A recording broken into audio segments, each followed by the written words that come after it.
يا أيها الذين آمنوا اتقوا الله وقولوا قولا سديدا يصلح لكم أعمالكم ويغفر لكم ذنوبكم ومن يطع الله ورسوله فقد فاز فوزا عظيما. وقال الله سبحانه وتعالى في آية أخرى: أعوذ بالله من الشيطان الرجيم. الله ولي الذين آمنوا يخرجهم من الظلمات إلى النور والذين كفروا أولياؤهم الطاغوت يخرجونهم من النور إلى الظلمات. أما بعد. Pertama-tama puji syukur kita, marilah sama-sama kita menyampaikan kehadirat Allah Subhanahu wa Ta'ala.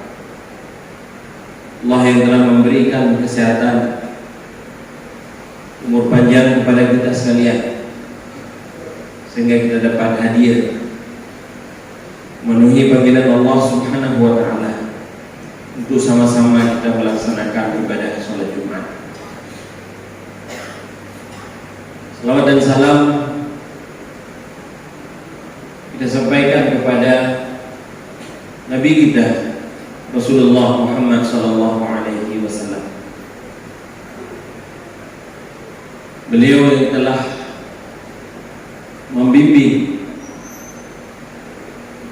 dan membawa umat dari alam jahiliyah menuju ke alam Islamiyah. Demikian juga kepada al dan sahabat beliau sekalian, radhiyallahu anhum ajma'in, yang telah membantu Rasulullah di dalam menegakkan agama Allah, agama Islam yang berpedoman kepada Al-Quran dan Sunnah Rasulullah Sallallahu Alaihi Wasallam. Hadirin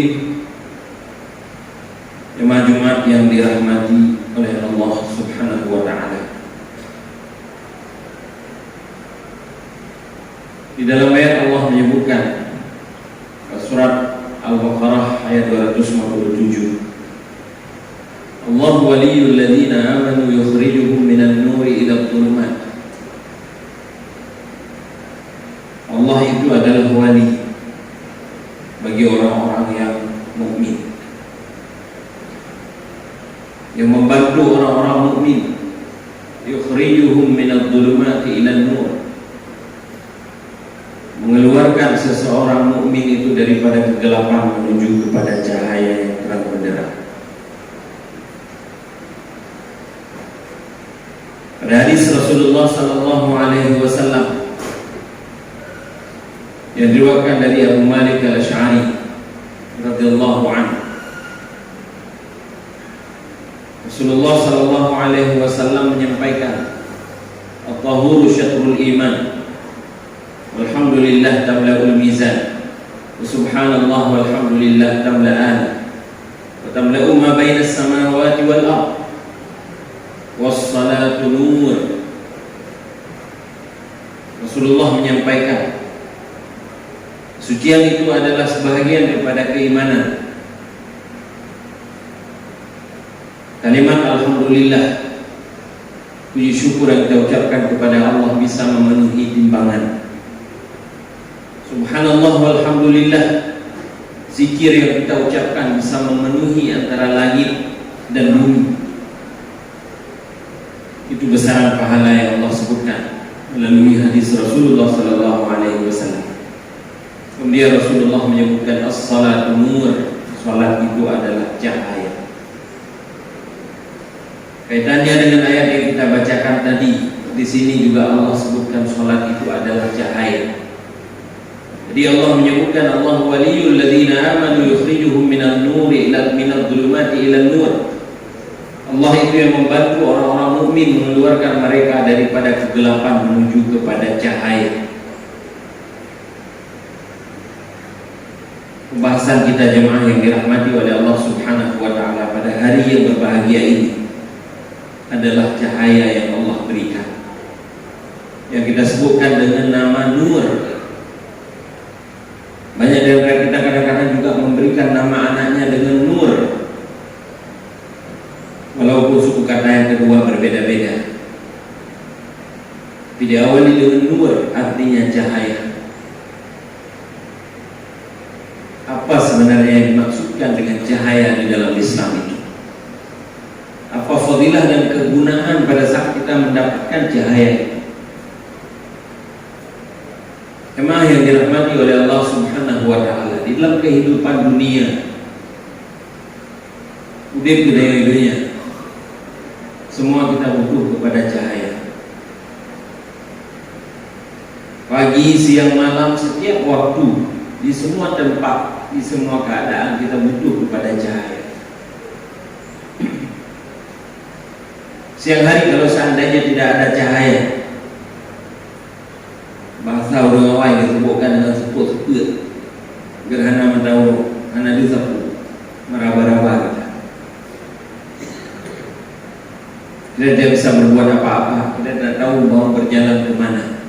Paling hanya dadu saja, dapat pemberian Allah karuniakan cahaya kembali kepada kita.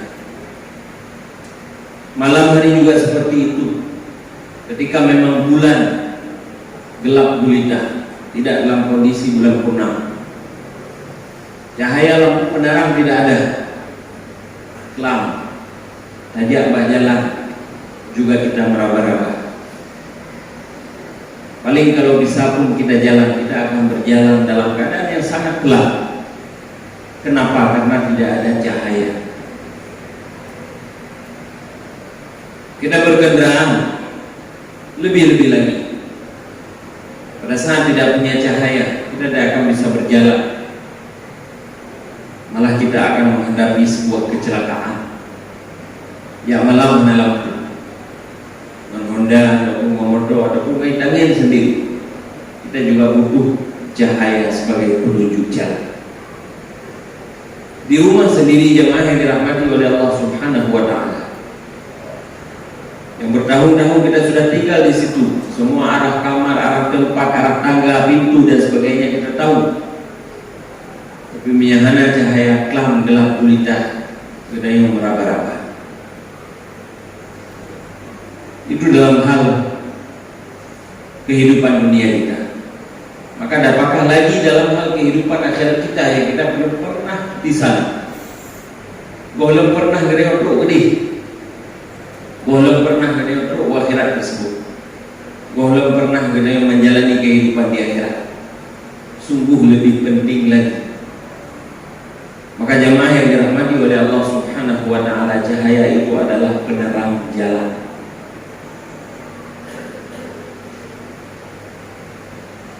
Bagi kita adalah cahaya penerang jalan, alamus siyar ilallah, cahaya penerang jalan bagi kita untuk menuju kepada Allah Subhanahu wa Ta'ala. Banyak lampu penerang jalan untuk menuju kepada Allah yang disampaikan oleh Rasulullah Sallallahu Alaihi Wasallam. Tapi kita ambil fokus satu saja, walaupun tidak habis karena penjelasan panjang. Satu di antaranya adalah sholat. Lumayan, ini adalah lampu penerang bagi kita untuk menuju kepada Allah Subhanahu wa Ta'ala. Rangkaian daripada sholat dari pertama sekali dikumandangkan azan dan seterusnya sampai selesai, itu semua membawakan cahaya di dalam kehidupan kita untuk menuju kepada Allah Subhanahu wa Ta'ala. Yang pertama, kita pada saat mendengarkan suara azan, ketika azan dikumandangkan sebagaimana petunjuk Rasulullah Sallallahu Alaihi Wasallam, qulu misla ma yaqulul muazzin. Azan dikumandangkan, jawablah sebagaimana yang dikatakan oleh muazzin. Muazzin mengucapkan Allahu Akbar, Allahu Akbar, kita jawab Allahu Akbar, Allahu Akbar. Dan seterusnya, asyhadu an la ilaha illallah, kita jawab asyhadu an la ilaha illallah. Kecuali pada hayya 'alas shalah, hayya 'alal falah, Rasulullah mengatakan jawab dengan kalimat la haula wa la quwwata illa billah. Maka kita jangan bicara pada saat tersebut. Ketika azan dikumandangkan, stop bicara, tapi dahulukan azan. Dan Rasulullah SAW yang semua menjawab dengan penuh keikhlasan suara azan tersebut. Kemudian dia bersalawat kepadaku, kata Rasulullah. Kemudian dia menjawab kalimat yang terakhir, Allahumma rabb hadhihi da'wati tammah, sampai selesai. Halat lahu syafa'ati yaumal qiyamah. Rasulullah menyampaikan bagi orang tersebut, halallah syafaatku nanti di hari kiamat. Ingin kita mendapatkan syafaat Rasulullah SAW. Kalau ditanya semua kita ingin, tapi keadaan dan kadang-kadang kelalaian kita yang membawa kita tidak mau menjawab azan. Semua kita pasti, kita tinggal di komunitas orang Muslim, mandung gede yang kita jawab, mandung gede yang diajarkan dari awal bahwa azan itu dijawab. Tapi kita terlena pada saat kita sibuk dengan berbicara, dalam keadaan berbicara bersama kawan dan sebagainya. Jemaah yang dirahmati oleh Allah Subhanahu wa Ta'ala, di dalam kalimat azan itu, pada kalimat syahadat, asyhadu an la ilaha illallah, terkandung kalimat thayyibah la ilaha illallah. Kita jawab juga dengan kalimat la ilaha illallah, asyhadu an la ilaha illallah. Ada kandungan asyhadu an la ilaha illallah, ada kandungan di situ, terkandung kalimat la ilaha illallah. Rasulullah mengatakan, inni law 'allimu kalimatan la yaquluha al-'abdu illa wajada fi sahifatihi nura. Rasulullah menyampaikan bahwa saya ingin ceritakan, ingin mengajarkan kepadamu, kata Rasulullah, satu kalimat yang jika seandainya seseorang hamba mengucapkan kalimat tersebut, la wajada fi sahifatihi nura, sungguh dia akan mendapatkan di buku catatan amalannya nanti di hari akhir cahaya. Kita mengucapkan kalimat la ilaha illallah. Itu rangkaian salat, belum masuk kepada salat. Belum pertama mulai salat. Mulai salat adalah mulai takbir, diakhiri dengan salam. Tapi rangkaian daripada salat dimulai sejak azan. Begitu kita menjawab azan, kita mendapatkan cahaya daripada Allah Subhanahu wa Ta'ala. Di mana?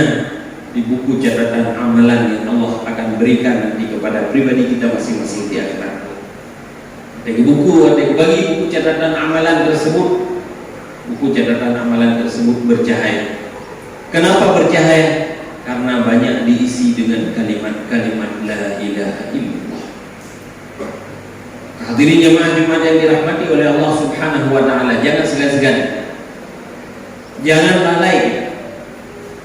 Mungkin pada saat kita berbicara bersama orang lain kita lalai, tapi ketika sendirian jangan kosongkan lisan ini daripada senantiasa kita mengucapkan la ilaha illallah, la ilaha illallah. Zikir dalam bahasa Bahasa Arab hanya disebutkan dengan meratib. B2 dengan meratib. Di dalam hati kita la ilaha illallah, la ilaha illallah, la ilaha. Wa wajada rahatan 'inda mautih, kata Rasulullah. Dan dia pada saat menjelang ajal tiba nanti akan Allah berikan kemudahan. Kenapa? Karena sering dia mengucapkan kalimat thayyibah, la ilaha illallah, la ilaha illallah, la ilaha illallah, dalam hati. Kalau seandainya kalimat di dalam hati itu sederhana sekali, fadilah luar biasa yang Allah berikan kepada kita sekalian. Mau kita mendapatkan cahaya daripada Allah, salah satunya itulah dia mencerah kita memperbanyak zikir, beli ratib kali urawai, yaitu kalimat thayyibah la ilaha illallah. Jumat yang dirahmati oleh Allah Subhanahu wa Ta'ala, kemudian diikuti dengan iringan wudu, tunggu sembahyang dengan sholat. Begitu azan dikumandangkan, kita mau sholat, kita berwudu. Di tempat-tempat kita berwudu tersebut, di tempat di anggota tubuh yang kita basuh, yang kita basahkan itu, akan akan memancarkan cahaya nanti di hari akhirat kelak. Rasulullah sallallahu alaihi wasallam ketika ditanya oleh para sahabat, "Ya Rasulullah, bagaimana engkau mengenal umatmu nanti di hari akhirat kelak?" Yang kamu dalam bahasa kita kami yang kamu gak pernah merupuk ya Rasulullah. Itu ditanyakan oleh para sahabat. Kalau kami semua sudah jumpa, tapi bagaimana dengan orang-orang setelah kami? Tabi'in, tabi'in, atba'u tabi'in, dan generasi-generasi setelahnya. Mungkin yang ukuran umum tahun. Sekarang kita sudah berada pada tahun 1445 Hijriah. Betapa jauh kita dengan Rasulullah. Bagaimana Rasulullah akan kenal dengan kita? Kita dengan keluarga sendiri saja dengan urun syik gedayung, dengan kakek gedayung di atas daripada mereka itu 2 atau 3 keturunan, kita tak akan kenal lagi. Bagaimana lagi dengan jauhnya Rasulullah sallallahu alaihi wasallam.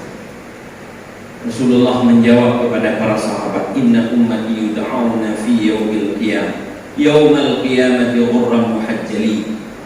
Umat lu dari Rasulullah nanti di hari kiamat itu akan dipanggil oleh malaikat ghurran muhajjalin. Mereka itu akan datang berkelompok-kelompok, ghurran muhajjalin, dalam keadaan bersinar, wajahnya bercahaya, wajahnya bersinar, tangannya bersinar, kakinya bersinar, min atharil wudu, daripada pengaruh wudu yang pernah dilakukan semasa di dunia. Jemaah yang dirahmati oleh Allah Subhanahu wa ta'ala, amalan sederhana berwudu. Tentu kita semua berwudu. Sebelum kita melaksanakan sholat kita pasti berwudu, tapi Allah berikan ganjaran. Di antaranya apa? Kita akan digabungkan dengan kelompok Rasulullah, di mana ditandai di atharil wudu, yaitu pada pengaruh wudu. Cahaya yang dipancarkan dari tubuh seorang muslim, yang orang itu sholat semasa hidupnya, yang orang itu wudu semasa hidupnya. Maka itulah yang disebutkan oleh Rasulullah sallallahu alaihi wasallam, ghurran muhajjalin. Fadilah yang Allah berikan, cahaya menuju kepada Allah Subhanahu wa ta'ala. Berbagai hal jemaah yang dirahmati oleh Allah Subhanahu wa ta'ala, kita melaksanakan sholat. Sebelum kita pergi subuh mungkin, misalkan sebelum kita melaksanakan subuh, kita sholat sunat 2 rakaat di rumah. Biasakan sholat sunat 2 rakaat di rumah, sholat tahajud atau sholat malam. Sebelum subuh biasakan kita bangun 1 jam sebelum subuh. Di tengah jam buat dia baca Quran.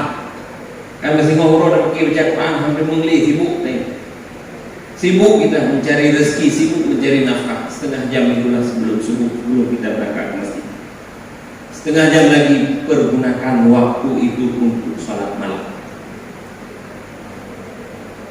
Jemaah Jumat yang dirahmati oleh Allah Subhanahu wa ta'ala, Rasulullah menyampaikan, "Sallu raka'ataini fi dhulmatil laili li dhulmatil qubur." Rasulullah katakan, salatlah kamu 2 rakaat. Belum lagi banyak. Kalau banyak lebih lagi fadilah. Pada waktu malam gelap gulita, orang belum bangun di penghujung malam, itu adalah malam yang mustajabah, waktu yang mustajabah, suluh yang akhir, yang zaman bekan. Dalam bahasa Arab disebutkan sulus, sepertiga malam yang terakhir. Sallu raka'ataini fi dhulmatil laili, salatlah kamu 2 rakaat sebelum pada saat malam gelap gulita, di dhulmatil kubur, supaya bisa menyinari gelapnya di alam kubur. Nganyan terang kubur tadi. Sobatku jemaah yang dirahmati oleh Allah Subhanahu wa ta'ala, ketika kita sudah terbujur kaku di sana, di alam kubur, harta yang kita punya tinggal, rumah mewah yang kita punya tinggal, kendaraan yang kita punya tinggal, menyenai doa ahli yang salih untuk keampunan kita, termasuk pada saat di alam kubur itu dalam keadaan gelap gulita. siapa yang akan menyinari kuburan kita, itulah amal salih kita, termasuk salat malam yang kita lakukan. Rasulullah sallallahu alaihi wasallam pernah berlalu bersama sahabat di atas beberapa kuburan. Rasulullah sempat bertanya kepada para sahabat, liman hadzal qabr? Kuburan siapa ini? Sahabat menjawab, kuburan si fulan ya Rasulullah. Kemudian Rasulullah mengatakan, inna hadza, sesungguhnya orang yang ada di dalam kuburan ini, kata Rasul, saat ini raka'atani fi jawfil lail, 2 rakaat yang pernah dilakukan semasa di dunia dulu, salat malam, lebih dia sukai daripada dunia dan segala isinya. Kenapa? Karena sudah berada di dalam kubur. Cahaya yang dibutuhkan dari mana lahir? Dari salat malam yang dilakukan oleh seseorang mukmin. Maka jamaah yang dirahmati oleh Allah Subhanahu wa ta'ala, sinari kubur kita, sinari perjalanan hidup kita, sinari kehidupan kita, untuk bisa menyinari kehidupan kita di akhirat kelak. Dengan kita berbanyak amal salih, dengan kita berbanyak berbagai kebaikan, berbagai ketaatan, di antara sekian daripada amal salih yang diperintahkan kepada kita tersebut adalah bisa menyinari kehidupan kita nanti, baik di dunia ini mendapatkan hidayah, demikian juga pada saat